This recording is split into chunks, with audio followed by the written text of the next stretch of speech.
tentang penelitian kualitatif.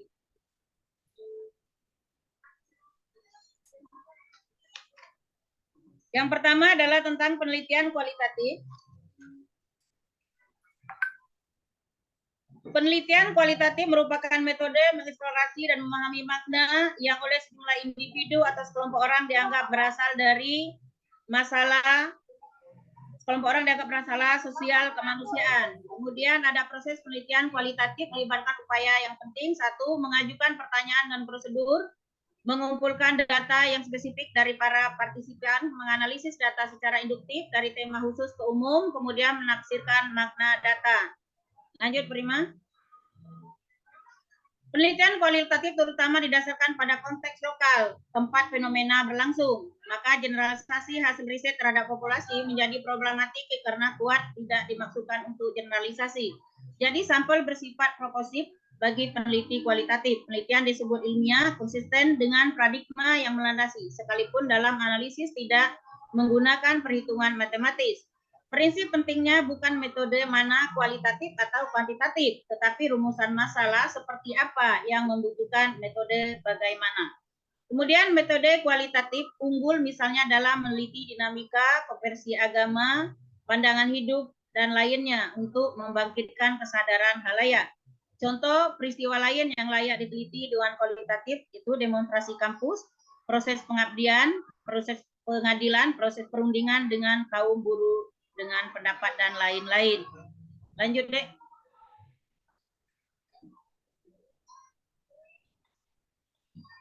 Kemudian komponen penting penelitian. Yang pertama adalah asumsi-asumsi pandangan dunia, filosofis mereka bawa ke dalam penelitiannya. Kemudian pandangan dunia sebagai orientasi umum terhadap dunia dan sifat penelitian yang dipegang oleh peneliti. Terus selanjutnya strategi penelitian yang berhubungan dengan asumsi-asumsi tersebut. Kemudian metode atau prosedur spesifik yang dapat menerjemahkan strategi tersebut dalam proyek yang praktek yang nyata. Lanjut.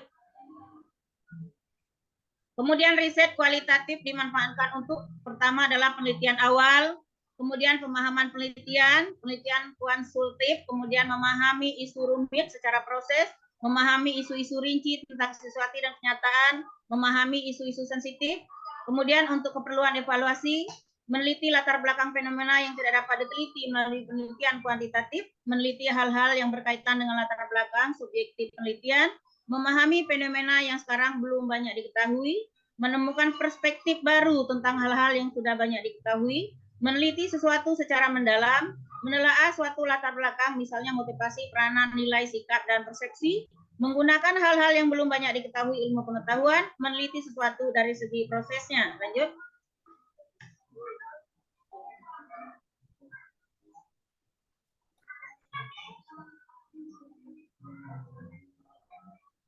Kemudian karakteristik penelitian kualitatif yang pertama latar ilmiah didasarkan pada asumsi, tindakan pengamatan, konteks yang sangat menentukan dalam menetapkan apakah suatu penemuan mempunyai arti bagi konteks lainnya.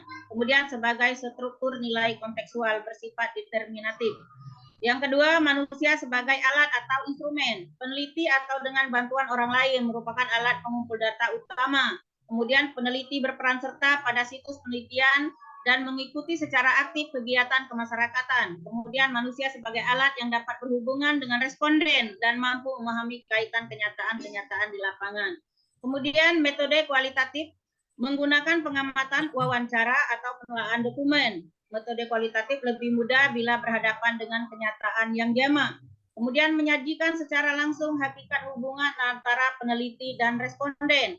Lebih peka dan lebih dapat menyesuaikan diri dengan banyak pengalaman penajaman pengaruh. Lanjut, Dek.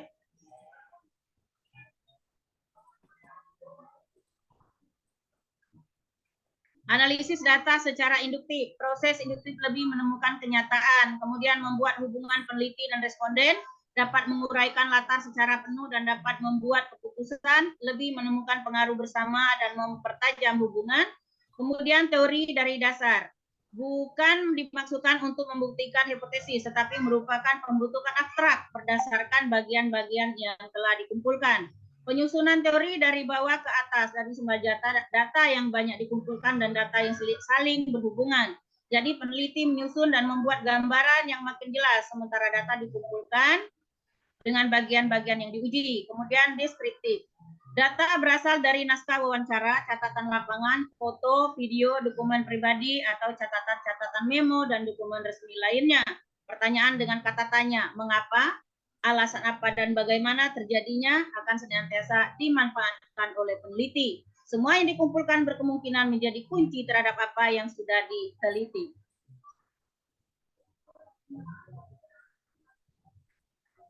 Kemudian lebih mementingkan proses daripada hasil. Kualitatif banyak mementingkan segi proses daripada hasil. Contoh, sarana peneliti yang menelaah sikap guru terhadap jenis siswa tertentu. Peneliti mengamati dalam hubungan kegiatan sehari-hari, kemudian menjelaskan tentang sikap yang diteliti. Adanya batas yang ditentukan oleh fokus. Batas menentukan kenyataan jamak yang kemudian memperdalam fokus.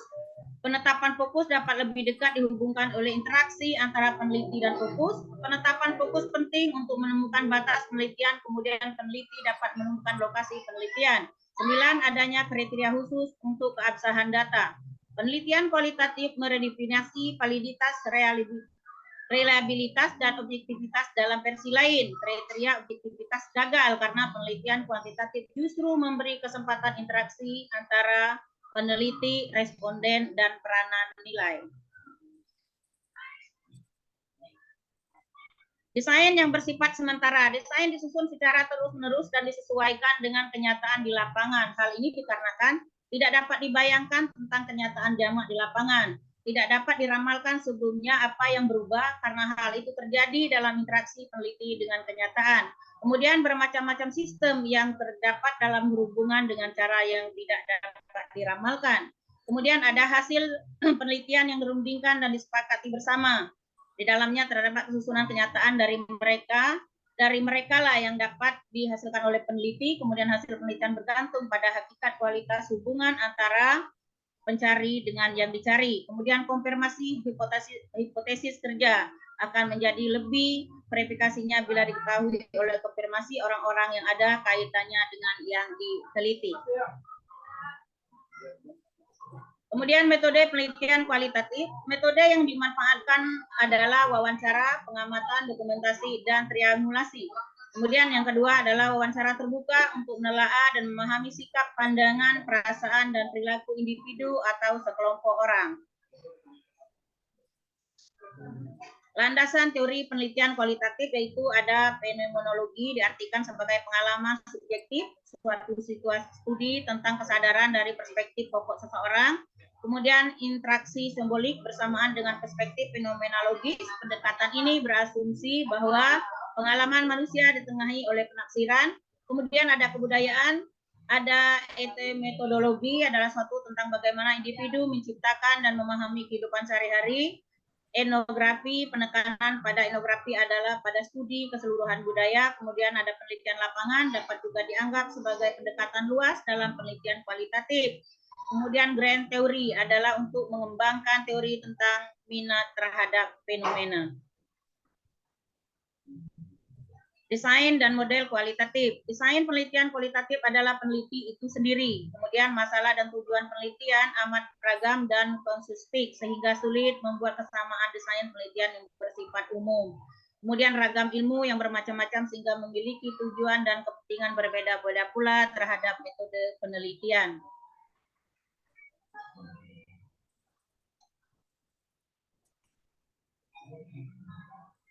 Kemudian format desain penelitian kualitatif yang digunakan, yang pertama adalah desain deskriptif kualitatif. Format desain kualitatif memiliki kesamaan dengan desain deskriptif kuantitatif.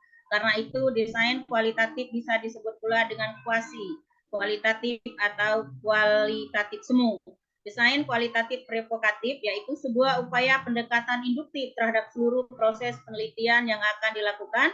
Karena itu format desain penelitiannya secara total berbeda dengan format kuantitatif. Kemudian desain grand reset, penelitian kualitatif tidak membutuhkan pengetahuan dan teori tentang objek penelitian untuk mensteril subjektif peneliti. Maka format desain grand reset dikonstruksi agar penelitian dapat mengembangkan semua pengetahuan dan teorinya terhadap dan teorinya setelah mengetahui permasalahan dan data di lapangan. Teknik penelitian. Teknik penelitian sebagai salah satu bagian penelitian merupakan salah satu unsur yang sangat penting yang mencakup 6 bagian, yaitu yang pertama, sumber dan jenis data, peranan manusia sebagai instrumen penelitian, kemudian pengamatan, ada wawancara, catatan lapangan, dan penggunaan dokumen.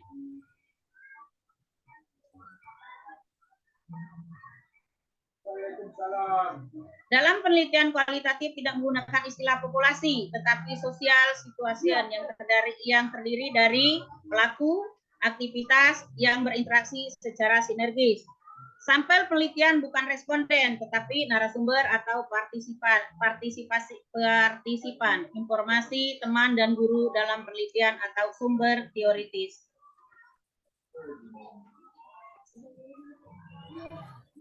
Kemudian ada teknik analisa data. Yang pertama, analisa data kualitatif bersifat induktif, yaitu analisa berdasarkan data yang diperoleh, selanjutnya dikembangkan pola hubungan tertentu atau menjadi hipotesis. Kemudian berdasarkan data tersebut, selanjutnya dicarikan data lagi secara berulang-ulang dengan teknik triangulasi. Jika ternyata hipotesis diterima, maka hipotesis tersebut berkembang menjadi teori.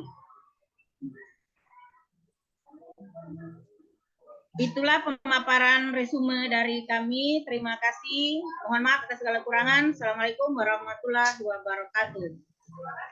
Waalaikumsalam.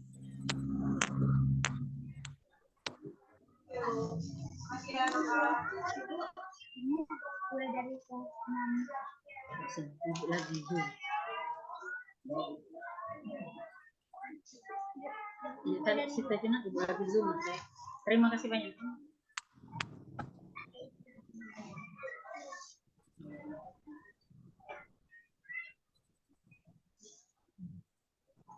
Operator misalkan.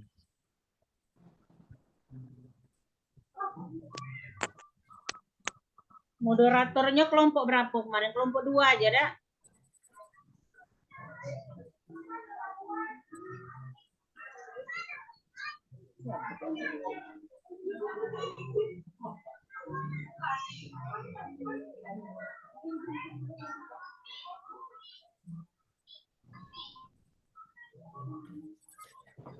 Baik, alhamdulillah itulah tadi pemaparan dari kelompok 1. Baik, dari Bapak Ibu yang ingin bertanya, kita buka dulu sesi pertama dalam 3 pertanyaan. Silahkan Bapak Ibu yang ingin bertanya yang kurang jelas.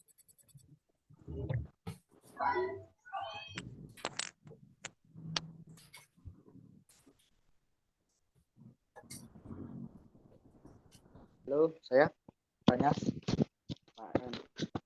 Pak Moderator.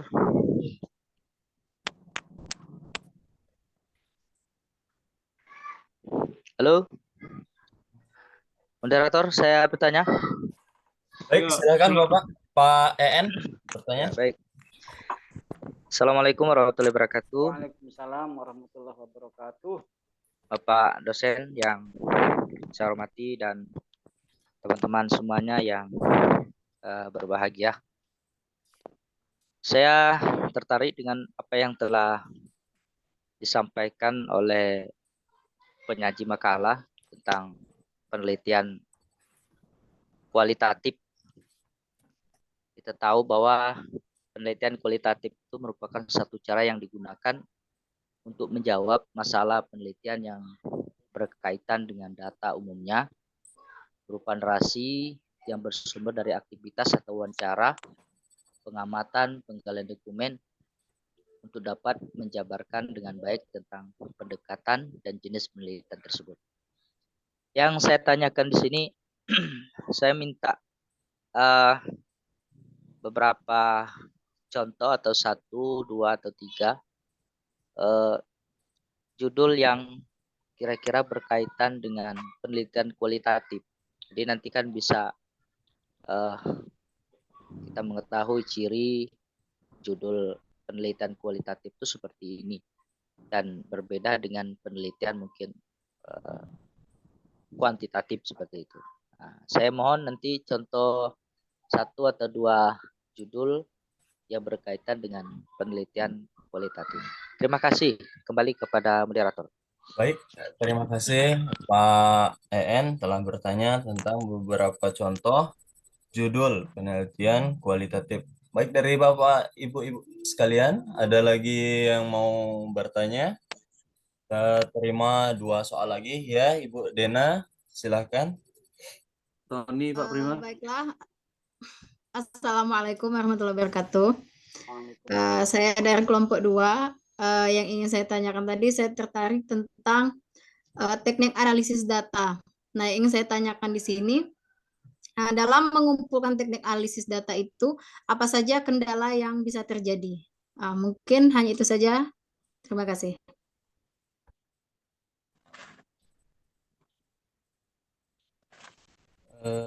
Kendala. Baik, kita buka satu pertanyaan lagi. Bapak Saya. Jongsi tadi. Oh, Bapak Tony ya. Bapak Tony, silakan. Assalamualaikum warahmatullahi wabarakatuh. Waalaikumsalam warahmatullahi wabarakatuh. Terkait dengan penelitian kualitatif tadi, saya menangkap bahwa di penelitian kualitatif itu tidak memerlukan hasil makalah tadi tidak memerlukan populasi itu ya. Kemudian saya hubungkanlah dengan judul yang saya ajukan, itu kan kemarin sudah dibahas oleh Bapak bahwa kita harus menggabungkan 2 penelitian kalau bisa.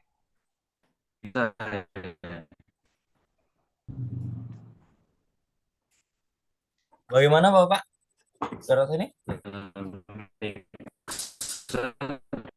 Suaranya terputus-putus Bapak. Untuk proposal dan arahan Bapak pembimbing dosen pembina. Jadi 2 jenis penelitian atau R&D gitu ya. Jadi saya ini ada permasalahan.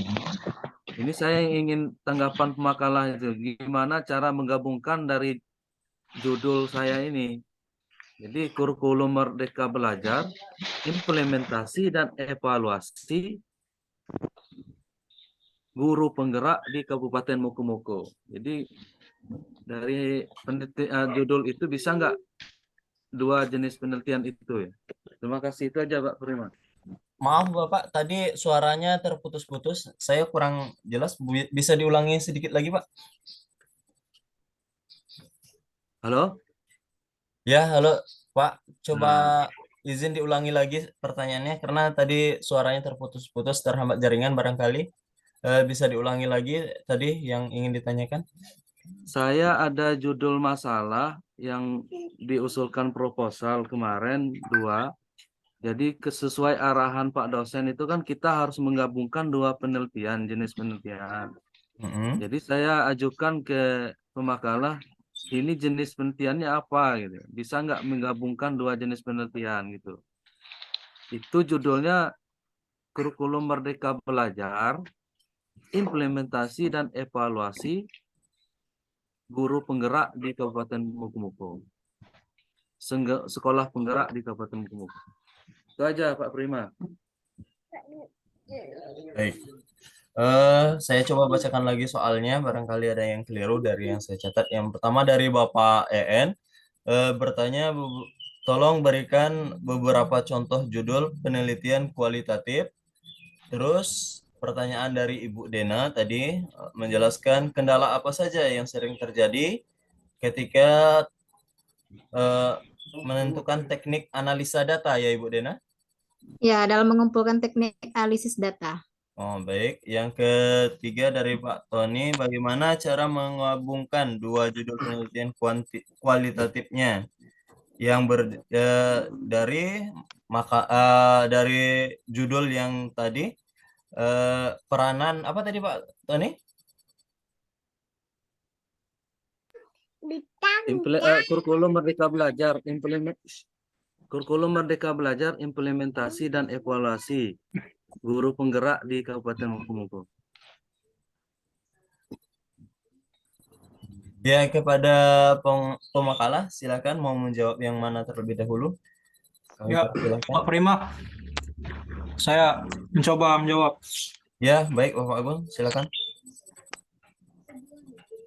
Ya, Bismillahirrahmanirrahim. Assalamualaikum warahmatullahi wabarakatuh. Baiklah, di sini saya selaku bagian dari pemakalah akan mencoba menjawab pertanyaan dari Pak EN, yang mana pertanyaannya mengenai coba berikan contoh judul penelitian kualitatif. Ya, di sini ciri-ciri judul penelitian kualitatif itu ada 5.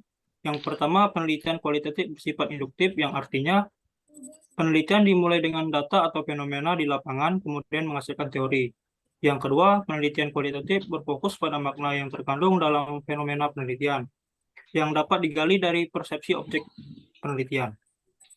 Yang ketiga, penelitian kualitatif menekankan pentingnya proses penelitian yang sedang berlangsung, bukan hasil yang ingin dicapai.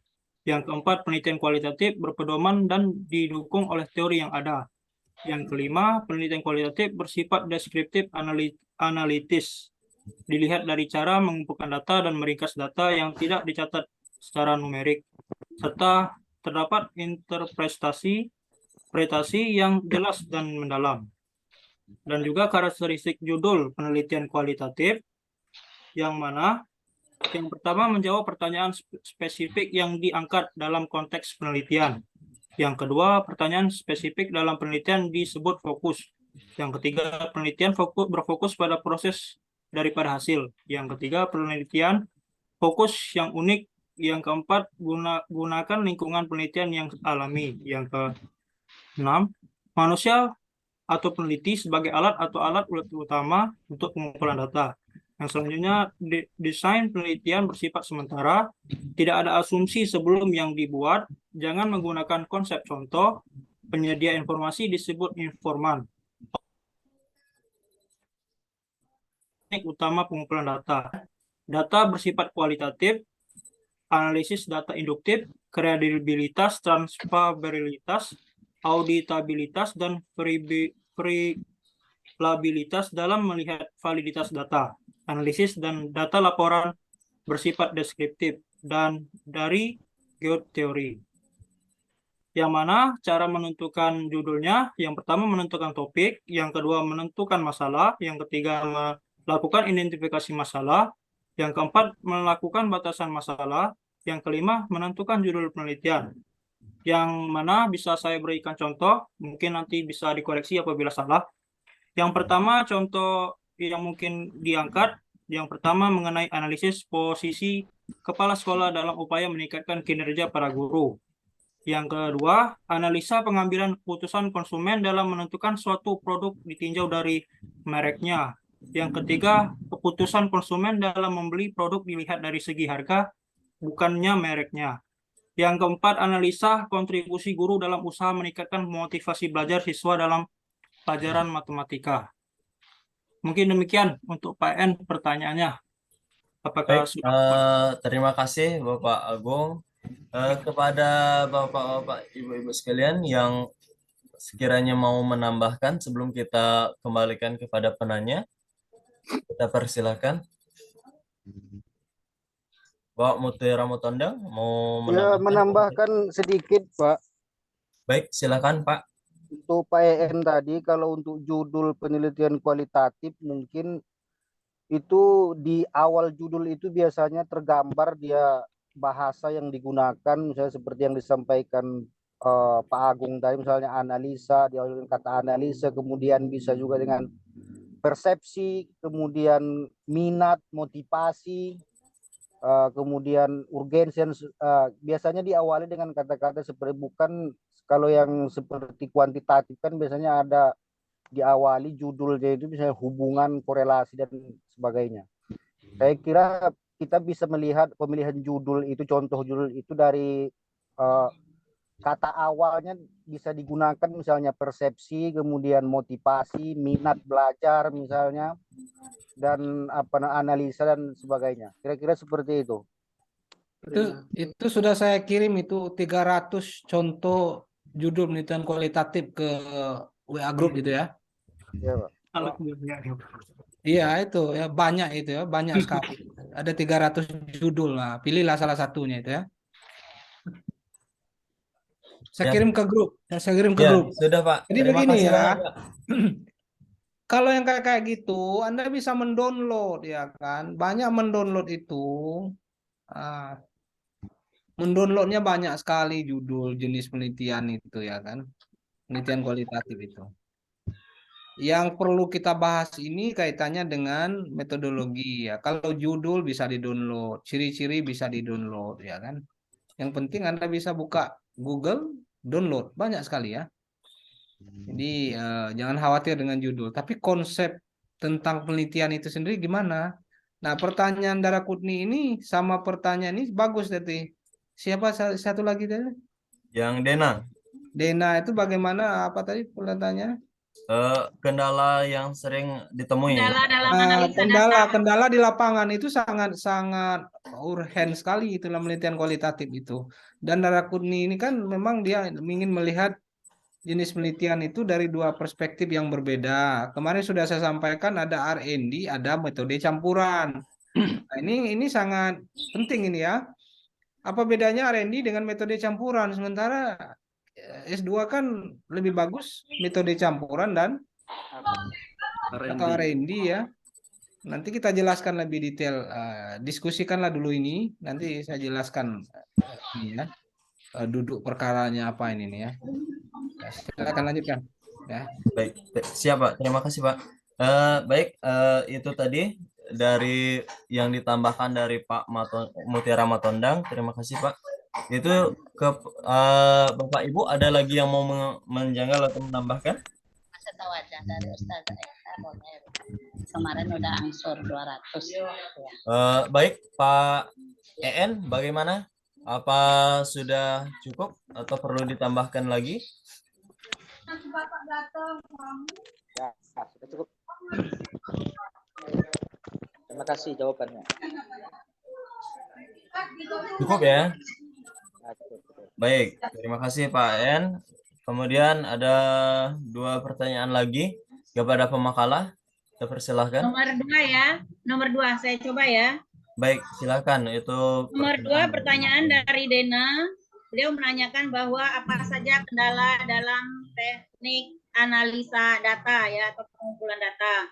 Yang pertama yang sering dihadapi di dalam suatu penelitian itu adalah adanya hasil pengujian yang dinyatakan tidak valid ya, tidak validnya dari hasil yang kita uji. Hal ini sering sekali ditemukan oleh peneliti di lapangan, yaitu hasil yang diteliti itu tidak valid. Kemudian yang kedua, data yang diambil itu terindikasi multikolenialitas atau terjadi banyak variabel di dalam data yang diteliti tersebut. Kemudian nanti jelasnya bisa kita tengok di Google atau bisa Bapak dosen kita yang menjelaskan lebih lanjut ya. Kemudian data itu terindikasi, data yang kita kumpulkan itu terindikasi autokorelasi, yaitu pelanggaran yang menjadi asumsi klasik pada metode dan yang sederhana itu mengindikasikan adanya tindak korelasi variabel yang ada di dalam model regenerasi. Itu bisa juga kita nanti dijelaskan kembali. Kemudian hasil penelitian itu tidak sesuai dengan hipotesis. Hipotesis itu kan asumsi awal ya. Asumsi awal sebelum kita mengadakan penelitian biasanya kita sudah mengantongi bahwa nanti kesimpulannya seperti ini. Ternyata dari hasil data yang kita peroleh itu tidak sesuai dengan hipotesis yang sudah kita rancang atau sudah kita tetapkan. Itu saja sementara ya dari saya. Kemudian mungkin ada teman yang lain yang mau menambahkan. Baik, terima kasih. Mutiara Matondang, Agung. Terima kasih Ibu Nihi. Barangkali Pak Rosli atau Pak Sirajudin mau menambahkan? Itu bagus sekali informasi Ibu Nihi tadi ya, itu sangat penting itu saya pikir.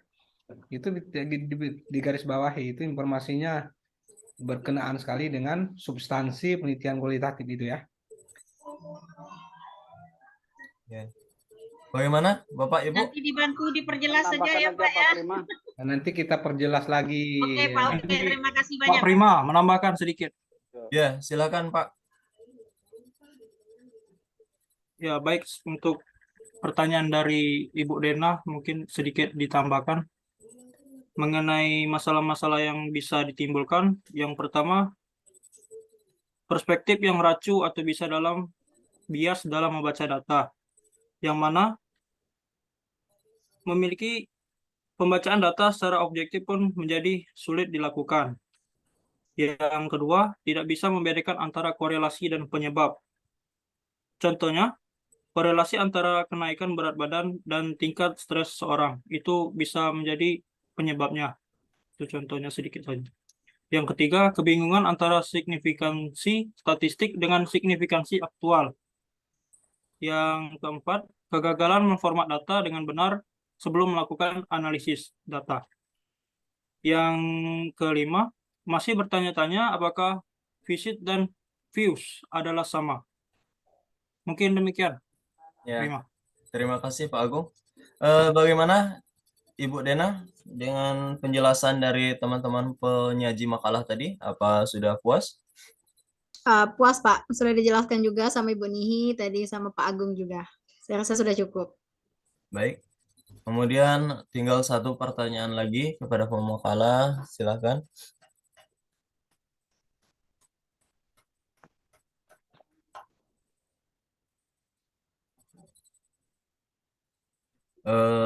Berkaitan dengan soal dari Pak Darakoni menanyakan bagaimana cara menggabungkan dan menentukan metode penelitiannya.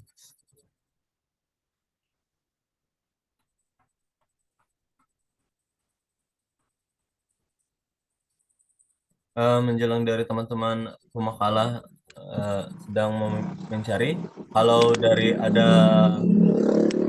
teman-teman yang barangkali bisa menjelaskan dari soal Pak Darakoni, kita tetap dibuka juga, silakan.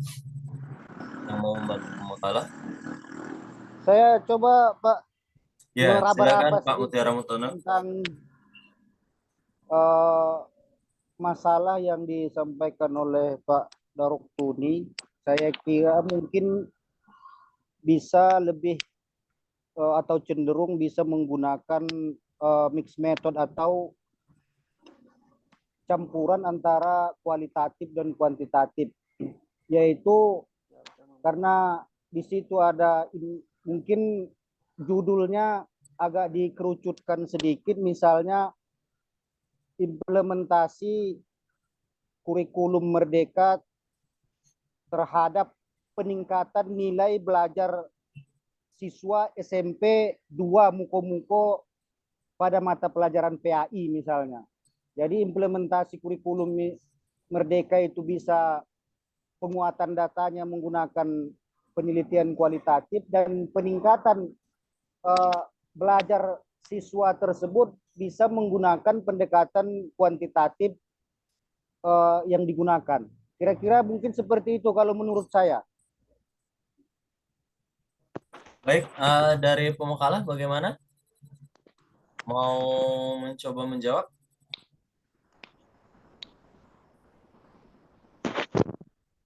Pemakalah saya ini. Oh, tidak mau. Bapak, astagfirullahaladzim. Dari teman-teman yang lain, Bapak-bapak, Ibu-ibu yang mau menambahkan? Bapak Sirajuddin mau menambahkan, silakan. Cukup. Cukup. Bagaimana Bapak Daruktuni? Apa sudah merasa cukup atau? Saya menanggapi dari ini jawaban dari pemakalah tadi. Memang judul itu memang saya ambil dari masalah seperti ini Pak Ibu pemakalah. Itu kurikulum Merdeka Belajar ini kan boleh dibilang baru dan hangat di dunia pendidikan kita ya. Kemudian yang jadi persoalan di Kabupaten Muko-Muko ini tidak banyak sekali, sedangkan regulasi kurikulum merdeka ini kan sudah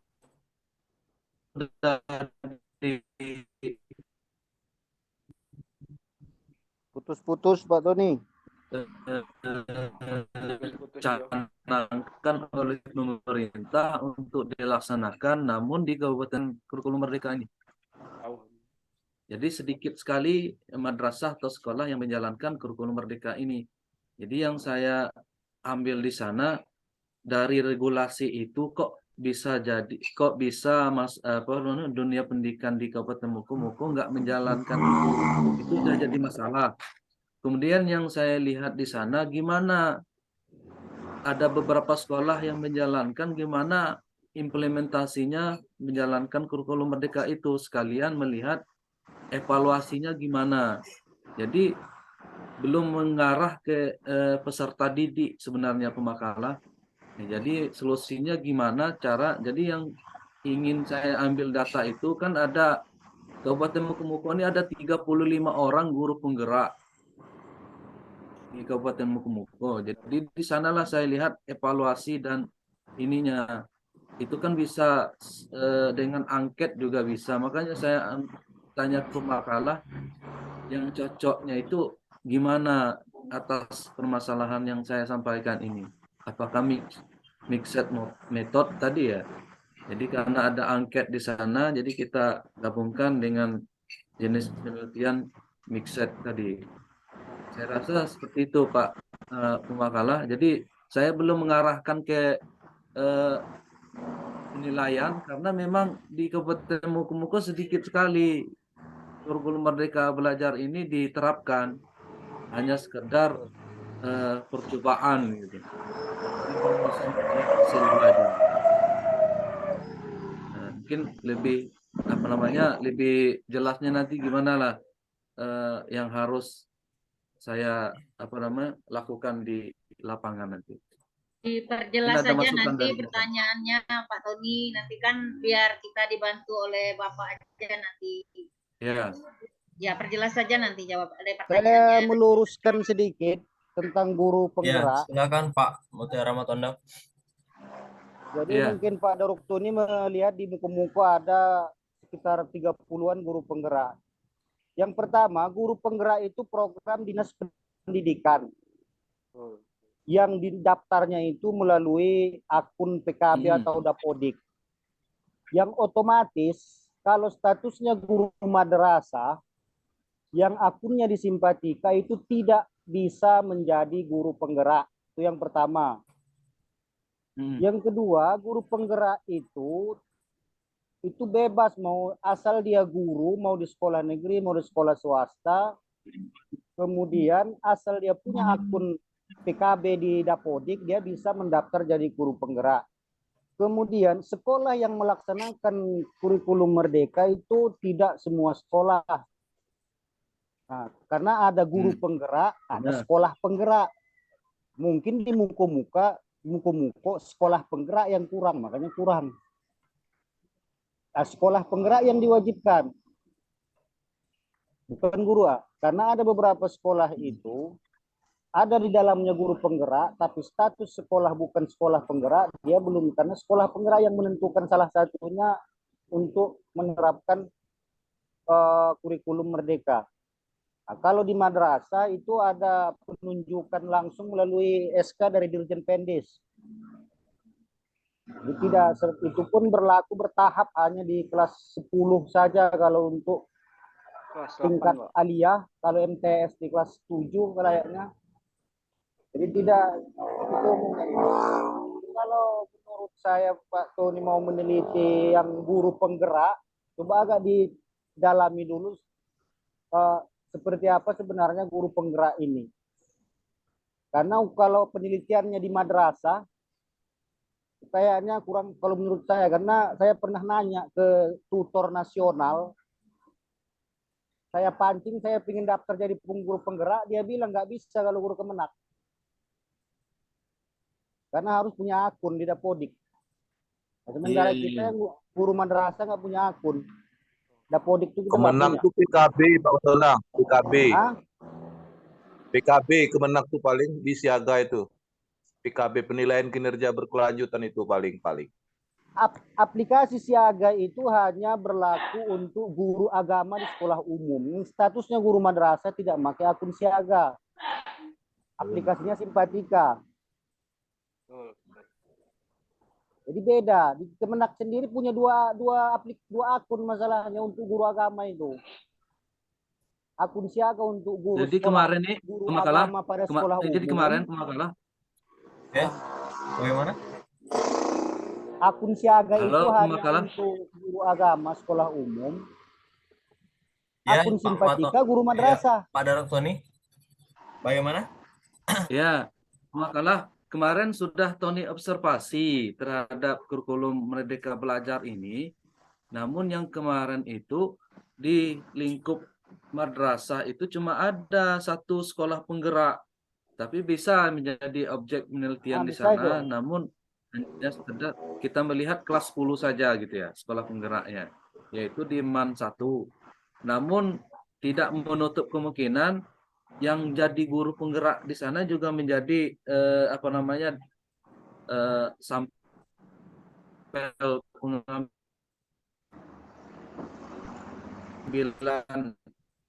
datanya nanti sebagai penguat bahwa bagaimana implementasi datanya itu ya bisa jadi wawancara ataupun dengan angket kan gitu. Ya. Mungkin lebih detailnya kita minta bantu nanti dengan dosen pembimbing kita gimana bagusnya kan.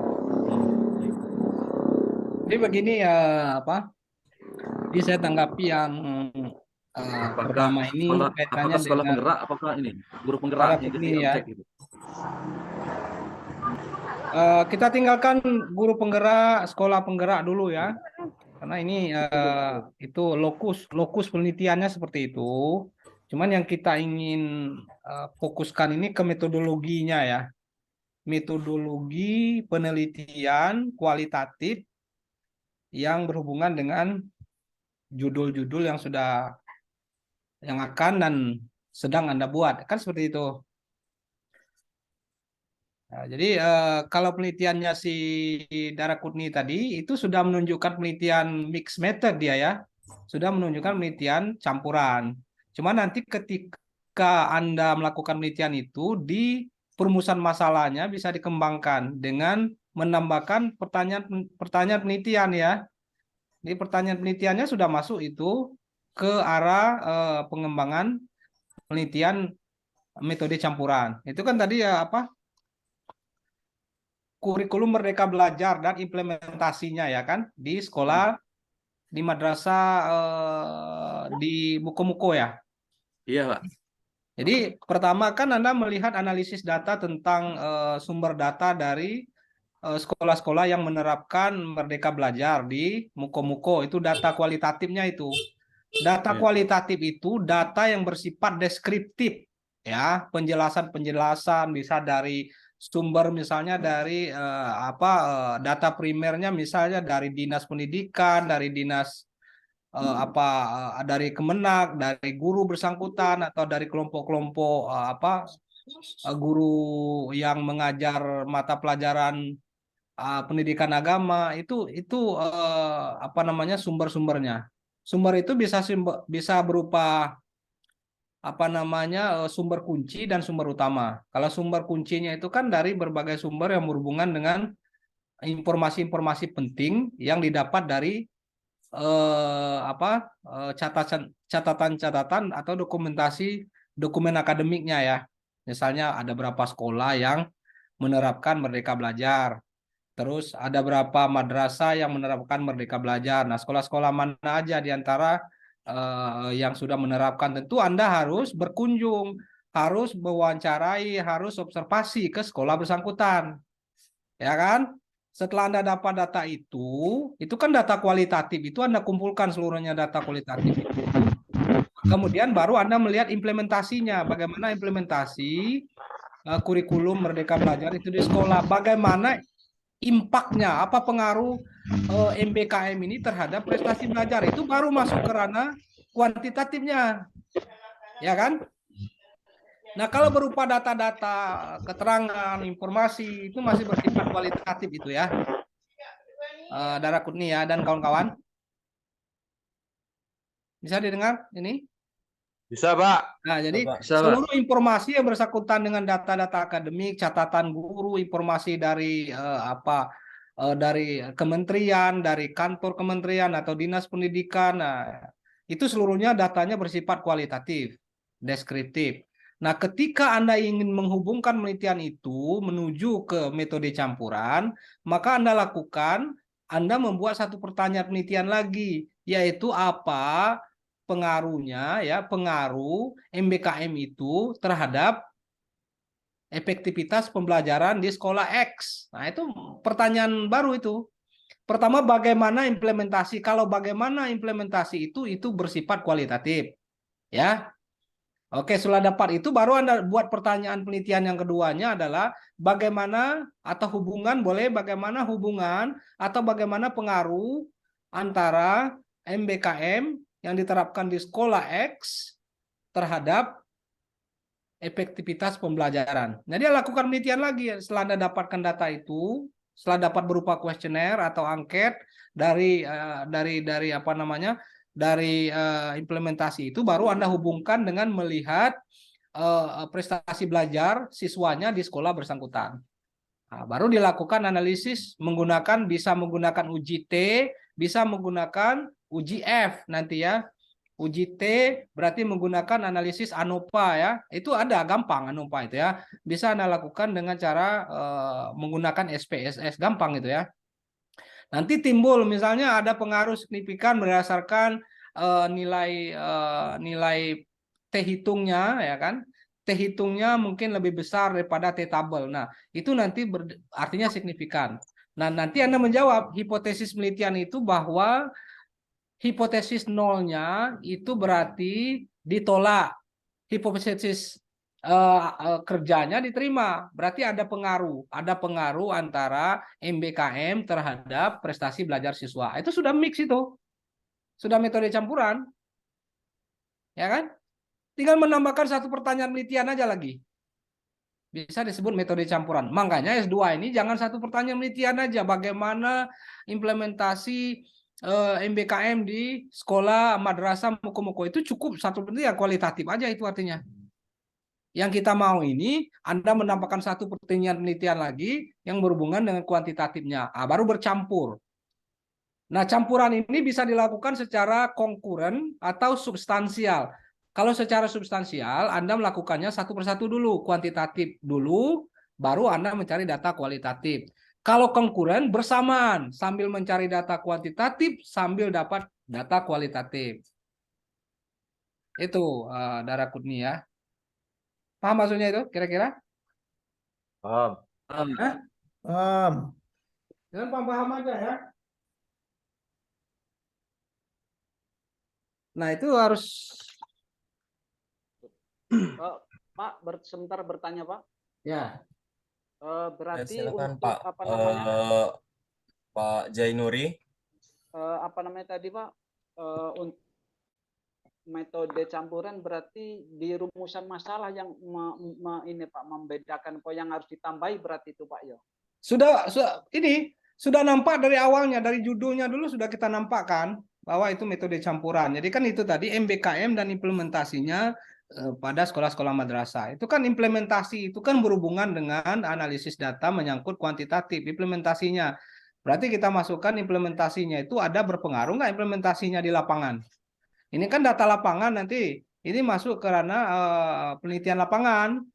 Penelitian lapangan, jenis penelitian lapangan, tapi desain penelitiannya menggunakan metode campuran. Nah, gitu, ya. Jadi nanti mulai dari judulnya sudah tergambar bahwa itu penelitiannya penelitian campuran.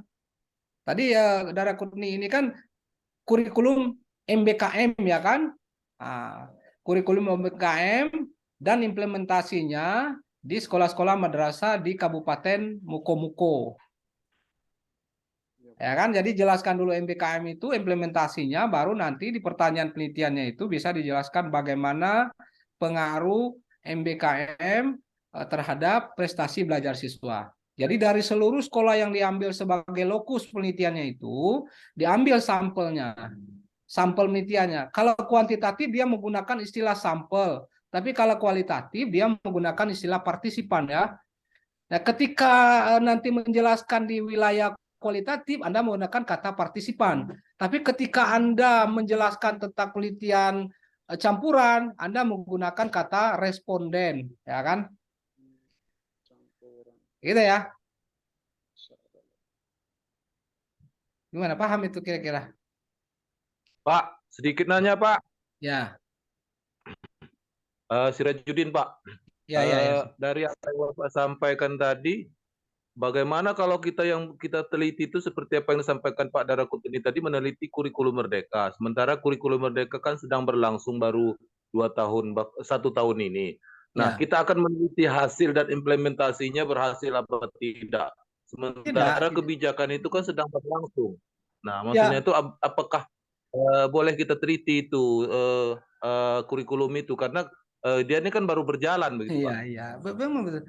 Iya, maksudnya memang lagi berjalan, tapi kita kan ekspektasi dalam kepala kita kan bukan berhasil atau tidak berhasil.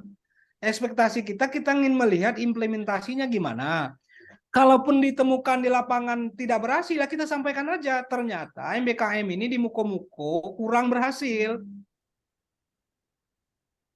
Ya kan? Jadi jangan kita mengecoh data penelitian itu.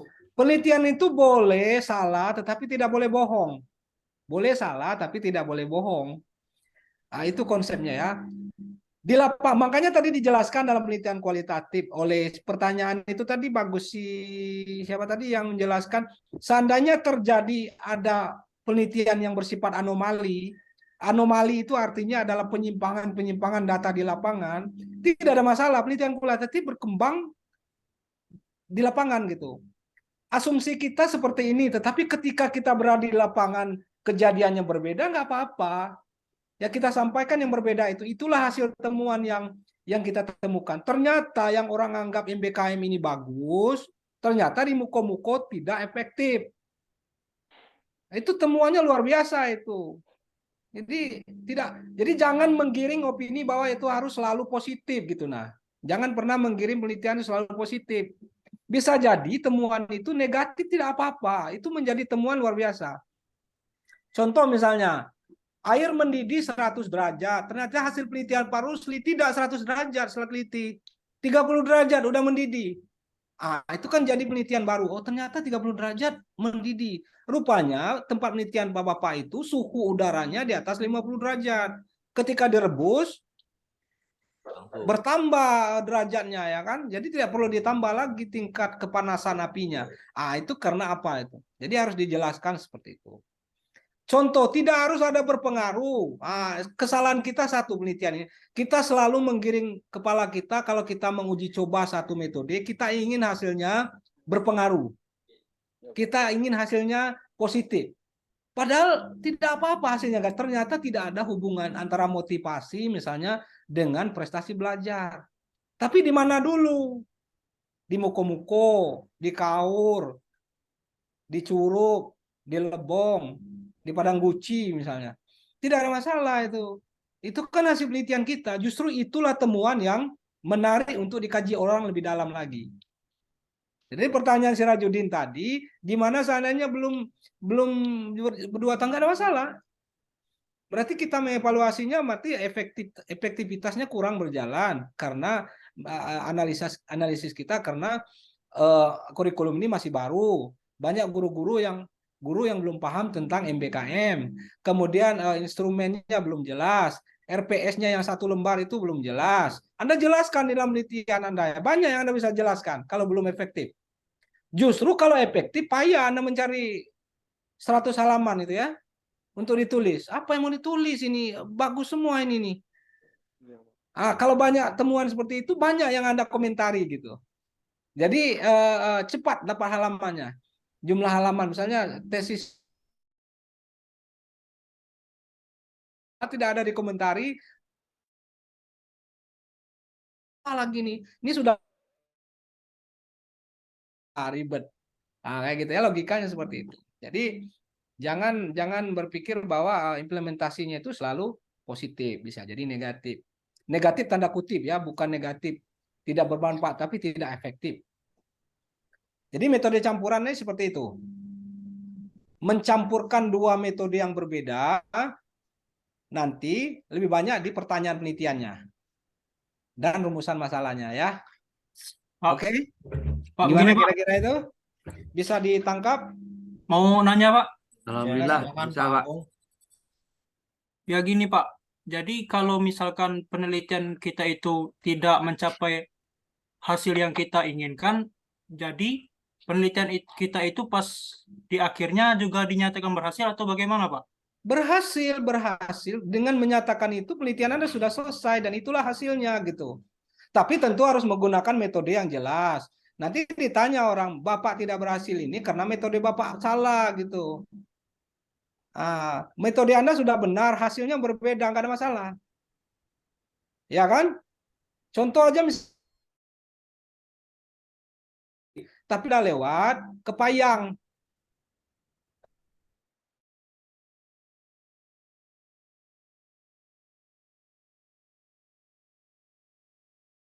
Penting ya, kenapa ini tidak berhasil? Karena alasannya ini berdasarkan hasil penelitian. Metodologinya sudah tepat, tetapi hasilnya memang seperti itu. Justru Anda memanipulasi data justru tidak bagus. Berarti Anda sudah tidak jujur di kejujuran akademik Anda diragukan di situ ya. Jadi tidak apa-apa, bahasanya bukan belum selesai, tetapi penelitian itu perlu dikaji ulang lagi. Orang lain mengkajinya. Orang lain itu urusan orang lain, jangan Anda juga ingin mengkajinya, nggak selesai S2 nanti ya. Itu maksudnya. Ada waktu lain, enggak Anda lanjutkan S3 nanti Anda buka lagi lembaran yang Anda belum selesai itu. Kalau Anda ingin mengkajinya sepanjang itu bisa 4 tahun penelitian MIG method itu ya. Kapan selesainya S2 nih? Orang sudah S3, kita masih S2. Gitu, lama jadinya. Jadi kita sesuaikan dengan kemampuan kita di lapangan, makanya kita perlu membatasi skop penelitian kita. Saya hanya membahas tentang ini saja. Ya kan, wilayah yang lain belum saya bahas, itu saya kasih kesempatan peneliti lain untuk mengungkapkan penelitian ini. Berarti Anda sudah memberikan rekomendasi celah orang lain untuk meneliti. Tidak payah-payah lagi mencari research gap-nya, celah penelitiannya. Sudah Anda kasih di rekomendasi. Walaupun Anda bisa selesaikan itu, jangan Anda selesaikan karena waktunya panjang. Anda pergi dengan kawan, Anda oke, ini yang belum diteliti, telitilah ini. Kasarnya kayak gitu ya. Daripada bersangkutan mencari apa ya kira-kira research game-nya ini. Celah penelitiannya apa ya? Saya payah ini mencari novelty, sudah diteliti orang semua. Nah, penelitian Darakutni sudah merekomendasi peneliti lain. Nah, ini yang belum diteliti orang. Nah, masuklah ke situ. Kalau batas inilah penelitian saya. Kayak gitu ya.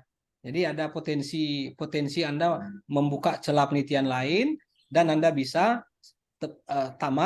selesai penelitian tepat waktu dengan mengungkapkan itu. Pertanyaan penelitian tidak boleh banyak, tidak perlu banyak-banyak ya. 2 pertanyaan penelitian sudah cukup. Misalnya bagaimana implementasi MBKM yang satu, yang kedua bagaimana hubungan atau bagaimana pengaruh MBKM terhadap prestasi belajar. Selesai. Itu sudah mik dia ya. Nah, tinggal lagi Anda statistik belajar sendiri ya kan, gimana mencari apakah menggunakan regresi, apa menggunakan ANOVA, apa menggunakan MANOVA, itu nanti Anda belajar. Kan ada mata kuliah statistik. Anda fokus ke situ. Ya kan? Oke, terus tadi yang Ibu Nihi tadi kaitannya dengan ada di dalam penelitian kualitatif itu memang banyak data-data yang bersifat deskriptif ya. Jadi seluruh data yang dikumpulkan penelitian kualitatif itu bersifat narasi artinya. Nah, disinilah kesulitan dalam penelitian kualitatif ini, kita mereduksi datanya itu ya.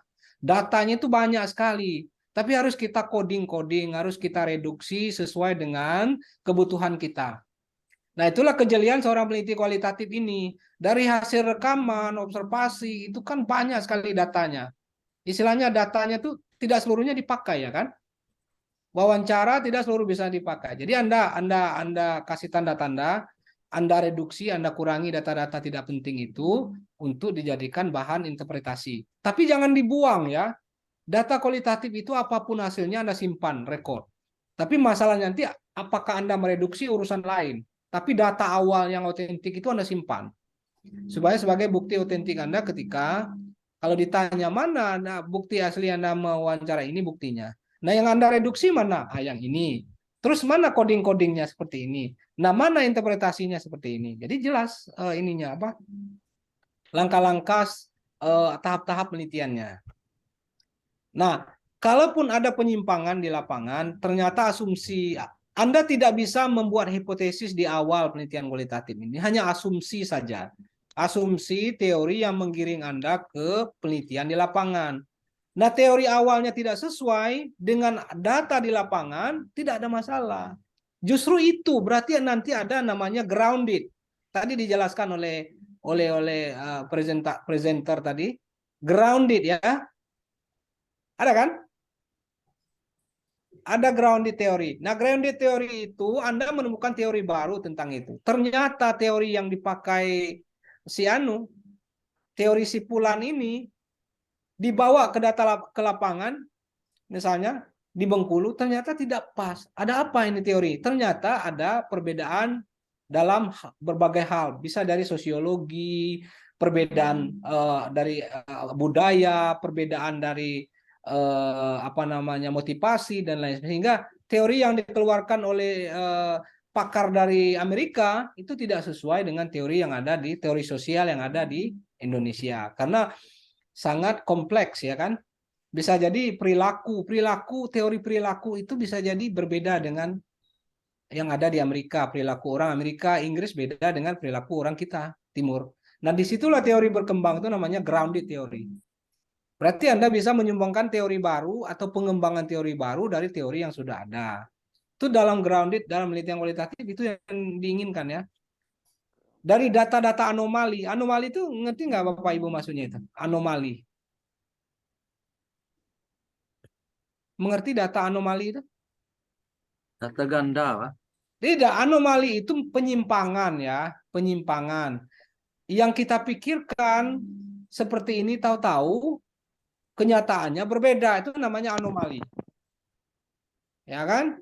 Yang kita pikirkan madu itu manis, ternyata kok pahit madunya. Rupanya memang ada madu pahit itu ya. Nah, di madu ya. Rupanya di madu itu pahit. Memang ada madu pahit yang dari hutan Riau itu memang pahit madunya, warnanya hitam ya.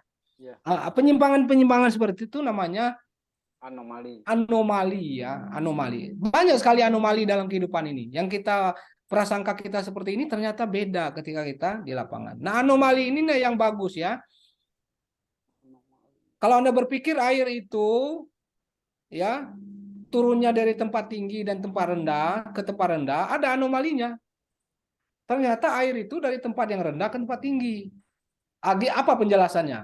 Nah, harus ada penjelasannya kenapa air itu dari tempat rendah ke tempat tinggi mengalirnya. Ada yang bisa menjelaskan? Air mancur. Bukan air mancur alami ya. Air mancur itu kan itu rekayasa manusia. Memang ini rekayasa alami, natural. Misalnya dari akar pohon itu kan air mengalir kan dari akar pohon tuh. Air hujan jatuh di tanah, mengalir, kemudian diserap oleh akar pohon menyerap, kemudian naik ke batang, ya kan? Batang itu naik ke ranting naik ke daun. Apakah bukankah itu dari tempat rendah ke tempat tinggi? Penguapannya? Jadi sungai di bawah tanah itu, sungai mengalir itu dari tempat rendah ke tempat tinggi. Melalui batang, cabang, dan daun. Akar kan di bawah, ya kan? Batang itu lebih tinggi daripada akar. Daun itu lebih tinggi, berarti air itu ternyata ada juga air itu mengalir dari tempat rendah ke tempat tinggi. Namanya melalui pembuluh kapiler. Dalam istilah biologi seperti itu. Namanya anomali. Tapi anomali ini tidak seluruh terjadi ya. Artinya tidak bisa digeneralisir. Ya. Tidak bisa digeneralisir. Sunnatullahnya orang yang jatuh dari lantai 4 mati atau hidup. Gedung di lantai 4 misalnya di gedung atau hotel lantai 4 kira-kira mati enggak tuh? Atau lantai 5. Jatuh turun kena jatuh di bawahnya ada aspal. Kira-kira mati enggak tuh? Mati. Coba kira-kira apa tuh? Bisa jadi mati, bisa juga tidak, Nah, Pak. maksud saya sunatullahnya mati nggak tuh? Dari Mati, lantai Pak. 10 terjun ke bawah. Sunatullahnya mati nggak? Mati, Pak. Mati, tetapi ada kodratullahnya di situ ya. Ada unsur kodratullahnya, ada yang tidak mati ya, dari lantai 50 tidak mati. Rupanya di bawahnya sungai ya. Bisa jadi dia tidak mati atau ada yang lain-lain penyebabnya. Maksud saya ada anomali-anomali seperti itu. Tidak ada masalah itu anomali ketika Anda melakukan penelitian di lapangan. Tapi seluruh catatan itu Anda bawa ya, dicatat seluruhnya. Makanya penelitian kualitatif itu harus lengkap ya kan? Harus ada rekaman, harus ada video. Ya, ketika melakukan penelitian kualitatif dilengkapi. Saya minta. Apa misalnya ditanya ketika ujian menggunakan video, menggunakan apa nama record dan lain, menggunakan tip, menggunakan alat elektronik yang bisa alat apa namanya perekam digital dan lain sebagainya. Ya silakan ini Bu Nihi apa? Angkat tangan. Bu Nihi sudah angkat tangan. Mau bertanya atau apa? Ya jangan di-mute-kan Bu. Ini jangan di-mute-kan. Oke,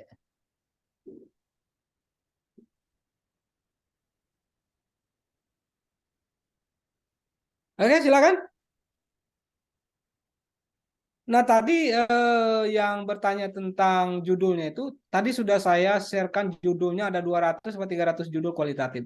Nah, judul kualitatif ini biasanya tidak dimulai dengan kata-kata pengembangan, pengaruh, korelasi, tapi biasanya dimulai dengan upaya, ya, upaya atau analisis.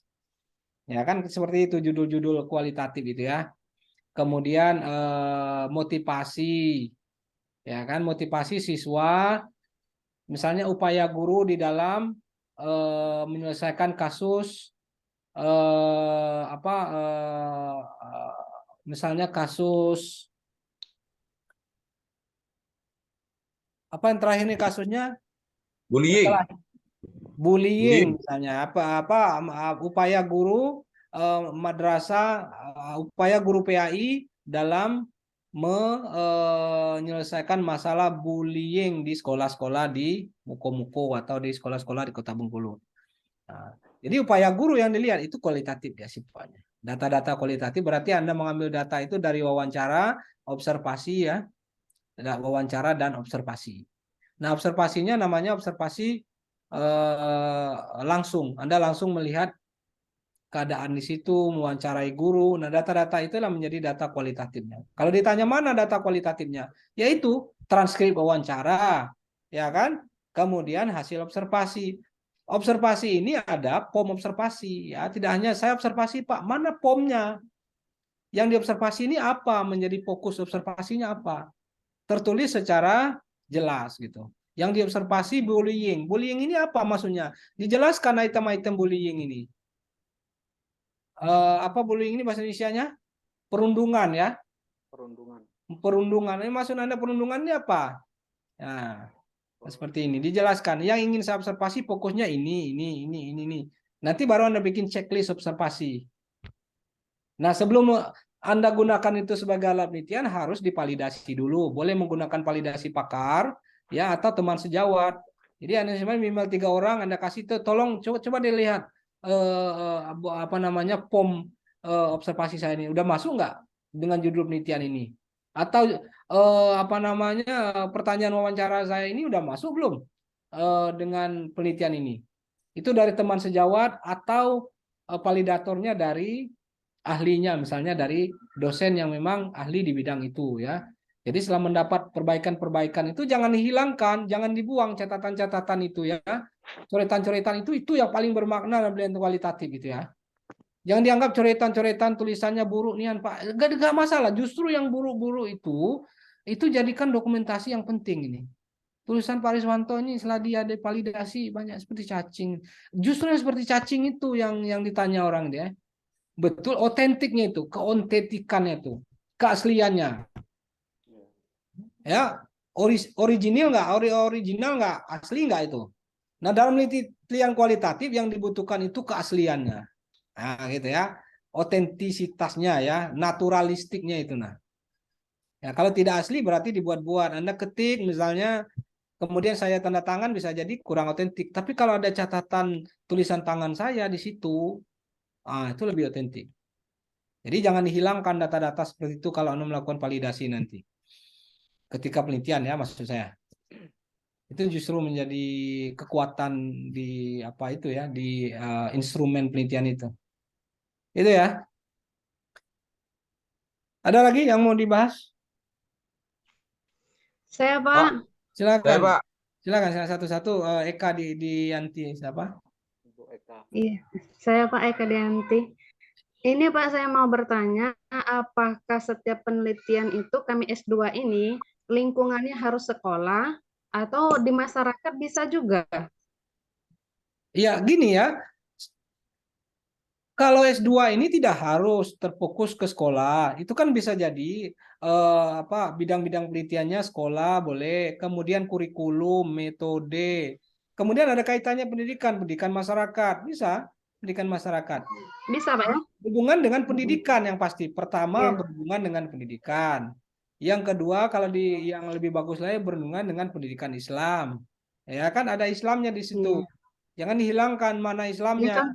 contohnya saja saya ingin membahas tentang pengaruh aktivitas majelis taklim tadarus dengan sholat berjamaah terhadap moral remaja di masyarakat situ gitu Pak. Bisa kan Pak? Boleh saja itu, boleh saja. Bagaimana Anda melihat itu sebagai satu konteks penelitian. Tetapi pastikan bahwa itu berhubungan dengan pendidikan agama Islam. Ya kan? Kemudian indikatornya jelas. Cuman dicek lagi penelitian ini kan banyak sekali itu ya. Pengaruh moral dengan pengaruh majelis taklim, pengaruh remaja Islam masjid dengan moral, itu banyak sekali penelitiannya itu tuh. Jangan-jangan penelitian itu nanti reproduksi, mengulang lagi. Jadi cek lagi itu ya. Apa Iya, salahnya Anda meneliti tentang pendidikan agama Islam yang berhubungan dengan yang kekinian ya, yang kekinian, lebih kontemporer. Kalau bisa Anda mengaitkan, bagusnya itu kaitannya dengan kalau dia pendidikan berhubungan dengan digital, berhubungan dengan internet, berhubungan dengan online kayak gitu. Kalau itu penelitiannya kan sudah lama, itu majelis taklim, remaja Islam masjid, Risma ya. Kelompok-kelompok itu, saya pikir itu sudah, kalau saya pribadi kurang menarik penelitian itu lagi karena sudah terlalu banyak penelitian-penelitian itu ya. Orang sudah tahu pasti ada pengaruhnya itu, belum diteliti ada pengaruhnya. Sama saja pengaruh kangkung yang kasih Ajinomoto dengan yang tidak ya pasti berpengaruh, dia lebih gurih dia karena pakai Ajinomoto ya. Sebelum dimakan orang sudah tahu itu pengaruhnya. Jadi kita penelitian itu konsepnya, kita boleh tahu tentang akan kita teliti, tapi sedikit saja. Antara 15-20%. Kalau kita sudah tahu akan apa hasilnya, nggak usah diteliti lagi. Mubazir ya kan? Untuk apa kita berbulan-bulan meneliti, kita sudah tahu hasilnya. Kita tahu sedikit, ya 10-15%, kita ingin mempertajam, benar nggak asumsi saya, benar nggak hipotesis saya ini. Jadi ada keingintahuan kita lebih tinggi ketika meneliti. Ya, benar apa enggak ini hasilnya ya? Ternyata tidak benar, enggak ada masalah. Yang tidak benar itu yang benar ya. Ngerti ya maksudnya? Yang tidak benar itu yang benar. Jawablah pertanyaan di bawah ini, jawablah pertanyaannya. Pilihlah jawaban yang salah di bawah ini. Misalnya ada ujian ya. Pilihlah jawaban yang salah di bawah ini. Kalau Anda menjawab salah, berarti Anda benar. Betul. Nah, kalau Anda menjawab salah, berarti Anda benar. Kalau Anda menjawab yang benar, berarti Anda salah. Untuk konteks itu ya. Untuk konteks itu. Paham maksudnya itu? Paham ya? Paham, Pak? Ya, paham. Jadi, paham, Pak. Ya, jadi Anda tahu ya, tadi saya sampaikan Anda tahu apa yang Anda tidak tahu. Anda perlu tahu apa yang Anda tahu ya. Kalau Anda tidak tahu apa yang Anda tidak tahu, itu repotnya. Ya kan? Anda ingin mencari kebenaran sesuatu itu berdasarkan ketidaktahuan. Jangankan benar, salah aja belum. Itu ujungnya. Pak, saya ingin mencari kebenaran, Pak. Kamu berbuat salah dulu, baru kamu dapat yang benar. Kayak gitu lagi kira ya intinya. Ya berbuat salah dulu. Nah kalau udah kamu berkali-kali berbuat salah, baru kamu tahu yang benar itu. Ya, gimana Pak? Saya nggak mau berbuat salah. Ya kamu nggak menemukan kebenaran ketika kamu tidak melakukan kesalahan. Maksud saya meneliti ini tidak apa-apa salah ya, biar nanti kita tahu mana yang benar, gitu ya. Kalau kita berbuat benar semua nggak tahu kita yang salah ini. Jadi kebenaran itu tidak ada yang absolut. Jadi kebenaran itu terjadi ketika kesalahan itu dibuka tabirnya ya. Nah, ya seperti itu.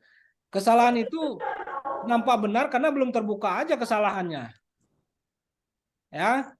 Saudara Sirajuddin ini nggak tahu aja ini karena belum terbuka aja kesalahan ini. Nampak benar ini ya. Nah, kalau udah terbuka kesalahannya salah semua nih ya. Termasuk kita maksudnya. Ini aib bisa keluar semua ini karena belum dikeluarkan aja kesalahannya ini. Ya, gitulah penelitian ya. Nah, karena belum nampak aja itu. Artinya kebenaran itu dalam penelitian itu terbuka ketika Anda melakukan penelitian dan melihat kesalahan-kesalahan itu. Jadi untuk menemukan kebenaran itu boleh mencari kebenaran langsung, boleh juga mencari kesalahan dalam rangka untuk menemukan apa? Menemukan kebenaran maksudnya ya. Itu filsafat. Anda belajar filsafat nggak? Belum, Pak. Belum. Itu filsafat ya. Kalau belum ya agak repot Anda Sudah menerangkan. Pak, cuman di S1 dulu Pak, udah begitu Kalau lama. nggak filsafat ya, udah lama lagi ya. Jadi harus belajar filsafat lagi. Filsafat itu membimbing kita untuk berpikir kritis, termasuk dalam ranah penelitian ya. Bagaimana kita di-leading untuk berpikir kritis, melihat kebenaran itu dari perspektif yang macam-macam. Jadi jangan menganggap kebenaran itu diperoleh dari satu jalan ya. Ya kan? Kenapa saya bertanya? Kenapa orang menggambar ikan itu selalu kepalanya sebelah kiri? Coba lihat anak-anak itu, ikan itu kalau digambar sebelah kiri terus ya. Cangkir itu selalu cangkir yang berapa namanya, ada telinganya dan menghadap gagangnya sebelah kanan. Kenapa? Kenapa kita tidak berpikir cangkir itu terbalik ya kan? Tangkainya sebelah kiri. Ya kan ikan itu menghadap ke kanan atau ikan itu menghadap ke bawah. Kenapa nggak kita gambarkan itu?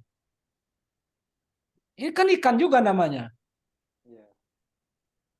Karena Apa beda bicaranya ikan yang menghadap ke bawah dengan ikan yang menghadap ke kanan? Apakah ikan bukan ikan lagi namanya? Saya tanya dengan ini. Linda ini. Linda. Kalau saya gambarkan ikan Linda menghadap ke bawah. Satu lagi saya gambarkan ikan yang sama menghadap ke kanan. Apa beda kedua ikan ini?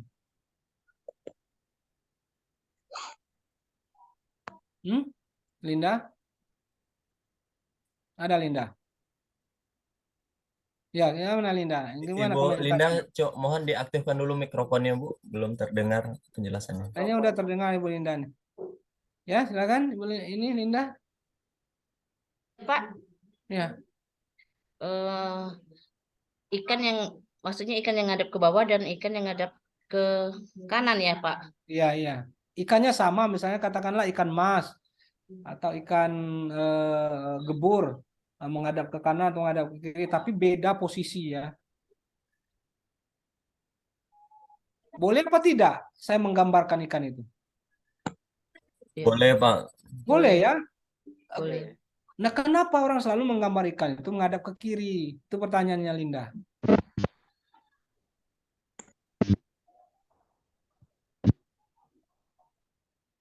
Ya karena kita tidak mau merubah inovasi itu ya.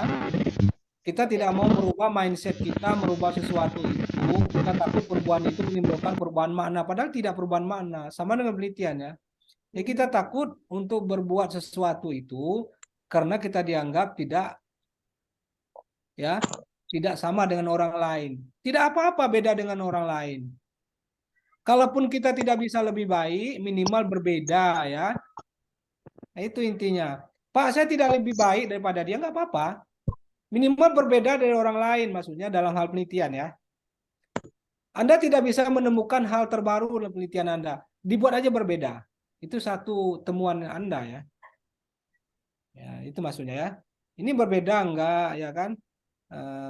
Baru enggak. Jadi apa nilai tambahnya penelitian itu ya? Kalau tidak bisa lebih baik, minimal berbeda. Kalau lebih baik, lebih bagus ya. Jadi untuk merubah mindset itu harus kita rubah. Yang paling sulit merubah itu adalah inovasi, itu adalah yang sudah ada. Kalau memasukkan inovasi baru gampang. Tapi mengeluarkan tabiat lama yang untuk keluar lagi itu yang lebih berat ya. Gampang menerima inovasi baru itu, tapi mengeluarkan yang ada ini mindsetnya tidak gampang ya. Nah, jadi seperti itu. Maksudnya di dalam hal penelitian ini Anda harus mencari informasi-informasi terbaru. Makanya saya tidak suka melihat referensi yang sudah tua, ya kan? Karena tidak ada di situ kebaruannya ya, yang 1997, Kartini Kartono, Suarsimi Kunto 2003, 2004, ini udah lama ya. Di barang lama ya, jangan dimakan lagi barang lama itu ya. Cari yang baru, kan banyak itu. Makan bakwan kemarin, digoreng hari ini lagi. Goreng lagi ya pagi ini ya. Tahu isi ya. Tadi malam digoreng. Yang baru ada, Anda makan yang tadi malam ya. Ini Prima ya, jangan makan goreng yang digoreng kemarin Prima. Suruh orang goreng baru lagi ya. Ya, saya mau keluar dari kuali. Nah, gitu. Nah, menunggu sebentar nggak apa-apa ya, tunggu aja di warung goreng Padang Guci di dekat UIN itu. Tunggu sebentar agak 5 menit, dapat yang baru deh. Ini yang kemarin dimakan ya, udah dingin ya kan? Sakit perut, Jangan Pak. suka makan yang dingin-dingin ya. Nah, jadi kita makan itu yang masih hangat darah Kutni ya. Ya, kecuali tidak ada pilihan. Siap. Nah, kalau ada pilihan ya, nggak ada pilihan namanya. Kalau nggak ada pilihan itu Suka minyak yang gorengnya hangat-hangat, kita Pak. minum itu ya. Kalau nggak ada pilihannya kan bakwannya, minyak gorengnya itu kita minum. Kalau nggak ada pilihan lagi, minyak goreng bakwan aja lah. Bakwan nggak ada, minyak goreng bukan bakwan ini kita hirup ya. Oke, saya kira Pak, itu. Nah, gimana? bagaimana dengan PTK, Pak? Hah? Penelitian tindakan kelas itu, Pak? PTK itu berbasis kualitatif. Itu namanya penelitian kualitatif karena menekankan kepada proses dibandingkan produk. Jadi pertanyaan bagaimana dan mengapa yang harus kamu jawab, Sirajudin. Jadi tidak ada, kalaupun ada dua data kuantitatif itu jenis datanya saja. Tetapi pada prinsipnya kualitatif ini ingin melihat proses. Makanya dia menggunakan siklus. Siklus 1, siklus 2, ya kan? Ada indikator-indikator keberhasilannya. Misalnya ketuntasan kriteria ketuntasan minimal KKM di sekolah Sirajudin misalnya sekian. Nah, KKM belum tercapai, KKM di sana misalnya 6,5. Sementara pembelajaran PAI masih 5. Nah, itu yang akan kamu meningkatkan dengan menggunakan metode, strategi, pendekatan tertentu. Nah, dilihat dari 3 siklus, Anda lakukan treatment mulai dari planning, perencanaan, kemudian ada acting, ya kan? Pelaksanaan, ada observasi, dan ada reflecting serta evaluating. Refleksi dan evaluasi. Nah, setiap siklus Anda lakukan evaluasi. Akhir siklus 1 lakukan evaluasi lagi, apa yang bermasalah. Siklus 2 dievaluasi lagi di akhir dari siklus itu. Baru Anda meningkat di siklus terakhir. Nilai naik dari 5,6 menjadi 6,5 atau 7. Itu lakukan treatment terus. Itu bekerja sama dengan guru. Anda sebagai guru, Anda langsung melakukan penelitian itu atau bekerja sama dengan dosen atau peneliti kolaborasi ya, kolaborator penelitiannya. Itu PTK namanya, penelitian tindakan kelas. Ya kan? PTK itu 2 siklus, 1 siklus 4 kali pertemuan. Berarti 2 siklus itu adalah lakukan penelitian. Itu PTK nanti ada bab khususnya PTK ya. Ada bab khususnya. Nah, jadi kita bahas di bab khusus ya. Oke, ini babnya. Apa tugas akhir kuliah nanti masih dibolehkan menggunakan PTK, Pak? PTK boleh, belum dijelaskan. Saya menginginkan tugas akhir itu mix ya, metode campuran ya. Tugas proposalnya menggunakan metode campuran. Ini proposal akhirnya ya. Saya kira itu saja sementara. Terima kasih atas perhatiannya. Nanti penting Prima dicatat. Yang tidak masuk ya. Yang masuk nggak dicatat, yang tidak masuk ya. yang sudah masuk. Alhamdulillah untuk mata kuliah hari ini masuk semua, Pak. Masuk semua ya? Ya, siap. Masuk semua. Oke. Oke. Terima kasih ya. Nanti disampaikan ininya apa masuk dicatat di jurnalnya ya, Prima ya. Kan ada Baik, Pak. jurnal kuliah tuh. Ada juga absensinya ya. Jadi tanggung jawab penting gitu ya. Terima kasih. Assalamualaikum warahmatullahi wabarakatuh. Waalaikumsalam. Warahmatullahi wabarakatuh. Thank you, Pak Bro. Alhamdulillah.